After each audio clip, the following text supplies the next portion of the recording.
Hi, I'm Paramita and I am the Study Abroad Guidance Advisor at IDC. When you look and search in the internet, you would find that a lot of countries offer multiple intakes.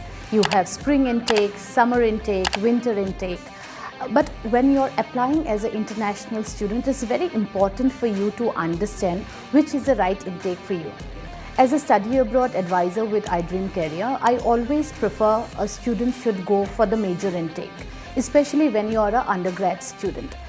When we are looking at the major intake, when we talk of countries like UK, Canada, US, the major intakes are always the fall intake. So your classes will start either in August or in September.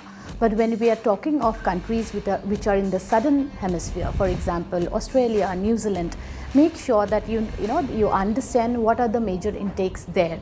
In the southern hemisphere, the major intakes are actually the February intake. So plan your schedule in such a way that you have enough time to apply for the major intakes. And for undergrad students, it is very, very important. For the students who are looking to apply for the PG program, from a lot of students saying that it is easier to get in smaller intakes. However, please be mindful, these are the smaller intakes. You might not find your course of interest. You might not be in the class where you want to be if you're looking at the odd intakes or the lesser intakes of the country.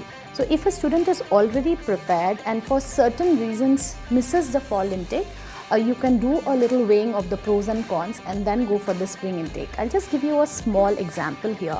So suppose you're going to US and you applied for a fall of 2024.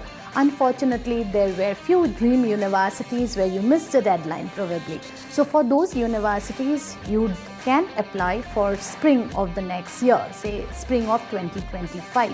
But please make sure while you're applying for spring, there are other things that has to be taken care of. For example, your financials, because you'll be there during the summer breaks, which is a huge break, and you might not get employment opportunity there.